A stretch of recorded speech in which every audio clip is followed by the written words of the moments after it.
Mesdames, Messieurs, bonjour et bienvenue sur CCTV Français pour cette nouvelle édition du journal. Voici les titres.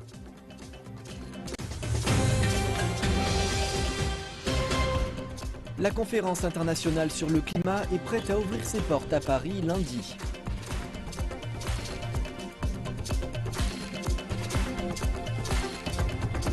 Le Premier ministre grec Alexis Tsipras alerte l'opinion européenne sur la question des migrants arrivant de Turquie. Un large éventail de réformes visant à faire du rêve chinois une réalité ont été mises en œuvre au cours des 3 dernières années. L'avion de ligne ARJ-21, construit par la Comac et premier avion régional de Chine, sera livré ce dimanche.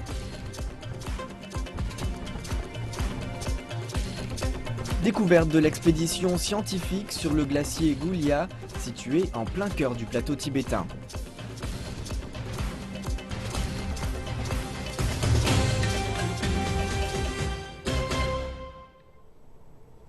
Et à la une de l'actualité, la conférence internationale sur le climat des Nations Unies qui s'ouvrira lundi à Paris et se déroulera jusqu'au 11 décembre prochain. Le président chinois a quitté Beijing pour Paris afin d'assister à la COP21. Plus de 140 chefs d'État et de gouvernement assisteront à la cérémonie d'ouverture. La conférence s'est fixée comme objectif d'atteindre un accord juridique et un pacte universel sur le climat, engageant tous les États participants. L'objectif est de limiter le réchauffement global à 2 degrés Celsius en moyenne, voire moins, par rapport aux niveaux antérieurs de la révolution industrielle, en limitant la consommation des énergies fossiles à l'échelle de toute la planète. Cette année, 183 pays ont déjà mis en œuvre des plans d'action pour lutter contre le changement climatique, soit un taux de couverture de près de 95% des émissions mondiales. Le sommet se déroulera sous très haute sécurité. Près de 2800 soldats et policiers assureront à tour de rôle la sécurité à proximité du site de la conférence. Plus de 8000 agents qui ont été déployés sur l'ensemble du territoire afin d'assurer la sécurité des frontières. En tant qu'acteur clé dans la lutte globale contre le changement climatique, la Chine a déjà réalisé des efforts concrets dans la gestion environnementale, dans les économies d'énergie, dans la réduction des émissions, mais aussi dans le développement des technologies à faible impact carbone au cours des dernières années. La Chine a par ailleurs activement participé aux différentes négociations internationales et apporté son soutien aux pays en voie de développement dans leur combat contre le changement climatique. Pendant la visite du président Xi Jinping aux États-Unis au mois de septembre dernier, les deux pays ont élaboré une déclaration commune sur le changement climatique. La Chine a par ailleurs élaboré des déclarations communes sur le changement climatique avec l'Inde, le Brésil, l'Union européenne et avec la France. Pendant ce temps, la Chine a déclaré qu'elle allait mettre sur pied un fonds de coopération sud-sud de 3,1 milliards de dollars afin d'aider les autres pays en voie de développement à lutter contre les effets du réchauffement climatique. La Chine s'est également engagée dans son 13e plan quinquennal à réaliser des efforts drastiques de réduction des émissions. L'objectif de la conférence sur le climat est de trouver un accord contraignant permettant de maintenir le réchauffement climatique sous la barre des 2 degrés Celsius. Un expert du climat a déclaré qu'il y avait encore beaucoup de chemin à parcourir pour atteindre les objectifs. Le professeur Hans-Joachim Schellnhuber de l'Institut Potsdam sur le changement climatique dit que l'objectif des 2 degrés Celsius devrait constituer la dernière limite et non un simple garde-fou.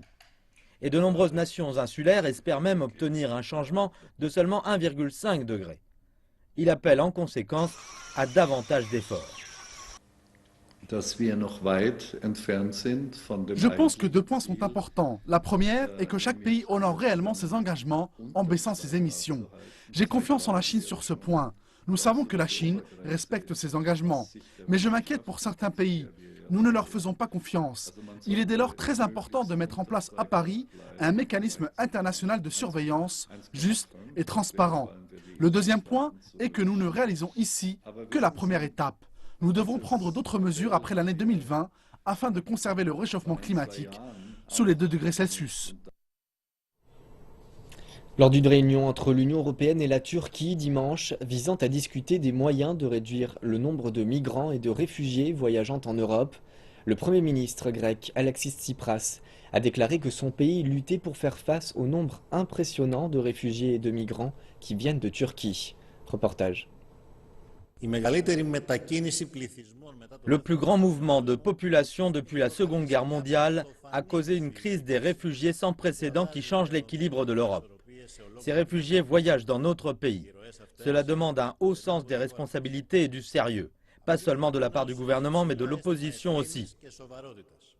Lors d'une réunion télévisée, le Premier ministre grec a demandé au chef de l'opposition de trouver une politique commune pour régler la crise des migrants.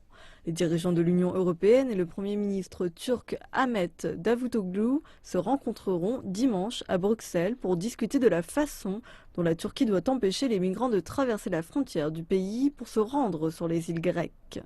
Selon les représentants grecs, Athènes a demandé une aide financière et technique à l'Union européenne pour gérer la crise des réfugiés et des migrants.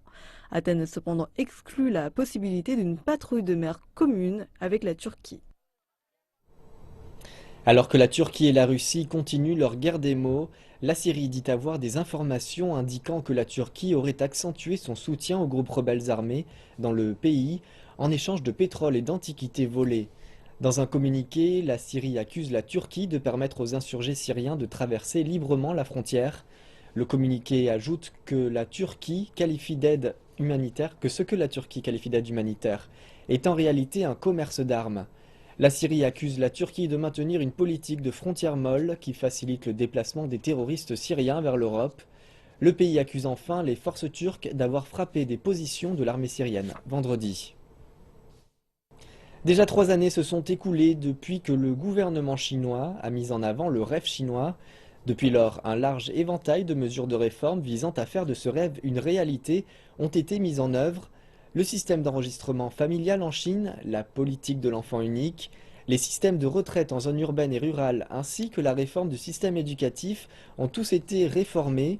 Selon le calendrier établi par le gouvernement, il se donne 10 années pour terminer l'établissement d'une société de moyenne aisance globale et 30 années pour terminer le façonnage d'un pays socialiste moderne.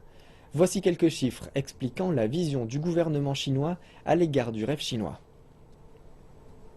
Selon le rapport du 18e congrès du parti d'ici 2020, la Chine construira une société de moyenne aisance complète. Tant le PIB que les revenus individuels doubleront en vertu de ce plan, ce qui signifie que d'ici 2020, le PIB atteindra 90 000 milliards de yuans et que le PIB dépassera les 70 000 yuans par personne.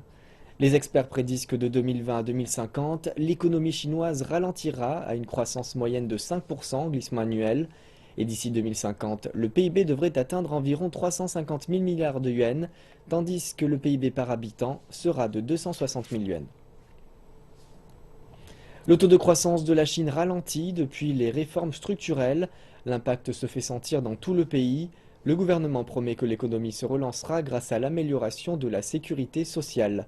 Reportage dans la province du Guangdong, dans le sud du pays, où 2 hommes ont pris 2 chemins différents pour réaliser leurs rêves. Le Guangdong est une province en perpétuel mouvement. De nombreuses entreprises manufacturières se sont implantées ici. Song Yi a commencé à travailler dans le secteur des affaires il y a 17 ans. Aujourd'hui, il est PDG et milliardaire.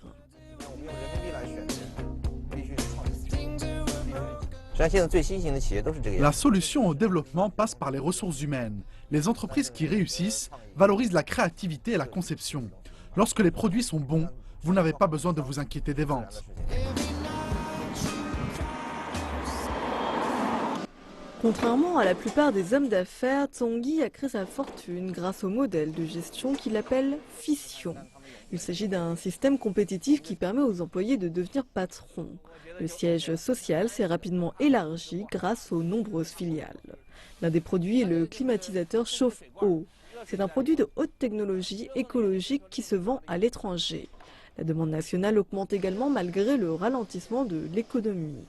Song Yi pense que la solution de survie se trouve dans l'innovation. Je suis content de ce que je fais en ce moment. C'est tout comme escalader une montagne. On profite du processus. Je me suis fait plein d'amis qui veulent discuter de l'avenir de l'économie et de ce que nous pouvons améliorer à l'avenir. La province du Guangdong est en mouvement perpétuel. L'agriculteur Zhang Lizhi est arrivé ici en 1998. Il s'est lancé dans la couture après avoir essayé plusieurs emplois. La Chine est bientôt devenue le plus grand producteur et exportateur de produits textiles du monde. Son succès considérable s'est fait grâce aux travailleurs migrants.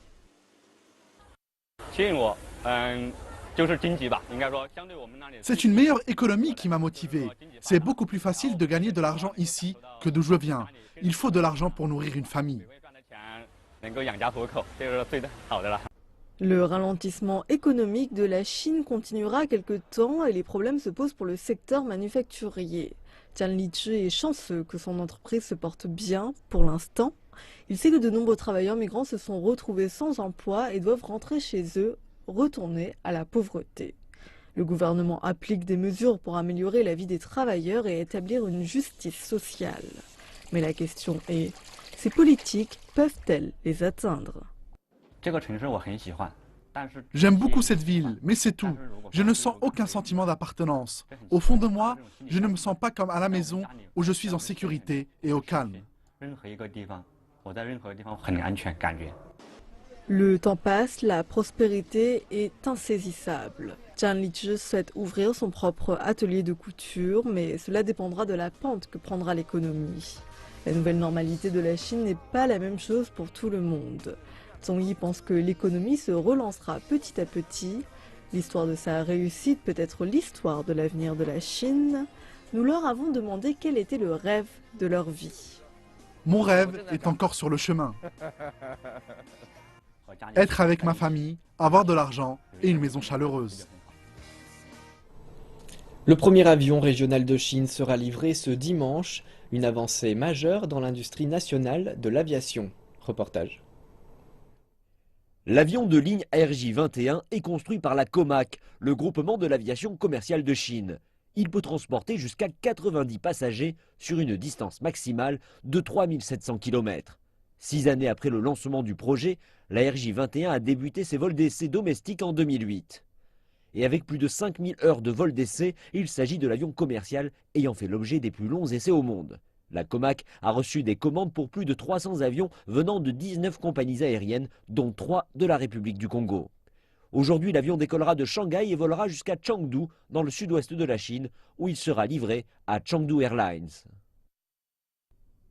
Il peut voler sur des routes transprovinciales comme pour aller de Chengdu à Xi'an et vers d'autres zones de l'ouest de la Chine. Il s'agit du premier avion régional de 90 places de Chine. Pour nous, cet appareil sera le modèle le plus gros et le plus avancé à entrer en activité. L'initiative chinoise d'une ceinture, une route vise à encourager la renaissance nationale pour réaliser le rêve chinois. L'une des zones qui bénéficie déjà de l'initiative est la ville côtière de Quanzhou. Il s'agissait de l'un des ports les plus importants dans l'histoire de la route de la soie maritime. Pendant des centaines d'années, la ville portuaire a accueilli des navires et des marchands du monde entier. Mais sa tradition dans le domaine du transport maritime n'appartient pas seulement à son passé glorieux.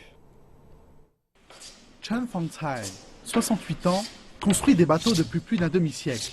Il a hérité de ses ancêtres d'une technique particulière appelée étanchéité compartimentée. La technique permet de séparer la cabine en plusieurs compartiments. Si un navire subit des dommages, cette technique permet d'éviter que l'eau ne pénètre dans toute la cabine. Et donc, elle permet d'éviter qu'un navire ne coule. Il n'y aurait jamais eu de route de la soie maritime sans des navires résistants.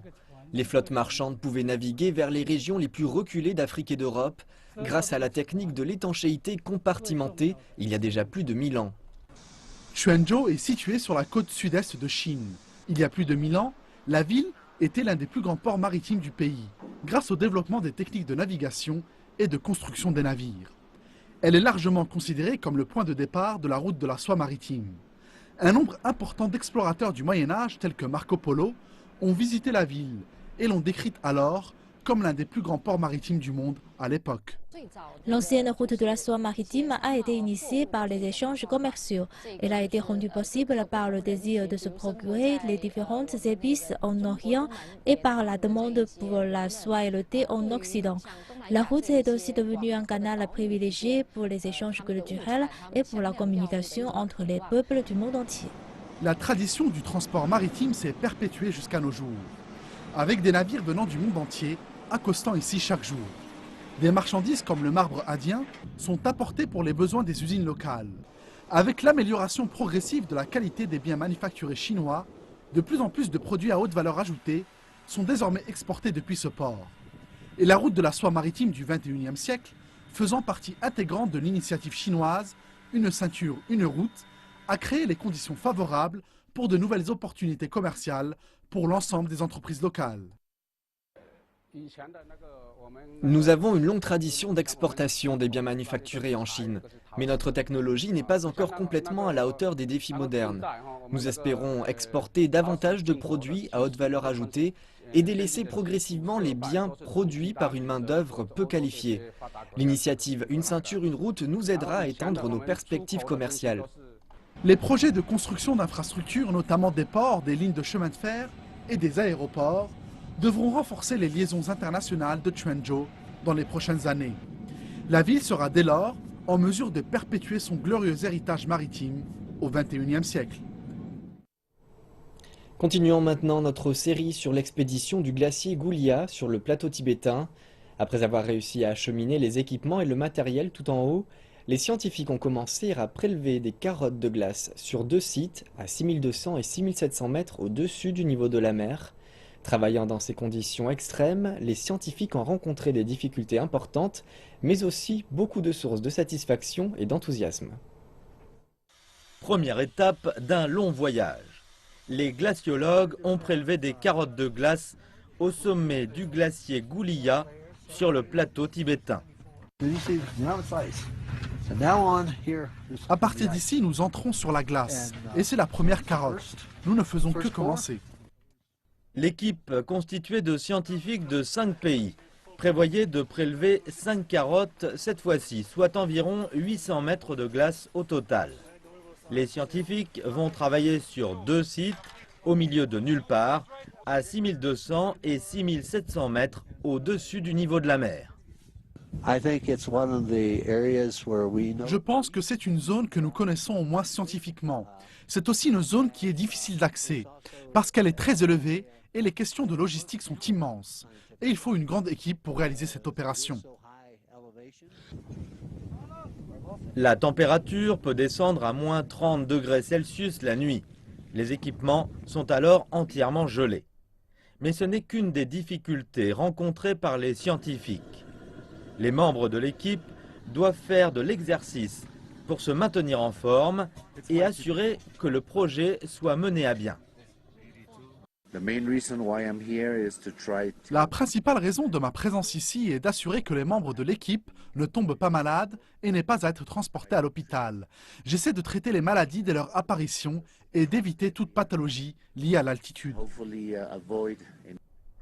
Quelques scientifiques de l'équipe s'étaient déjà rendus sur le glacier Goulia en 1992.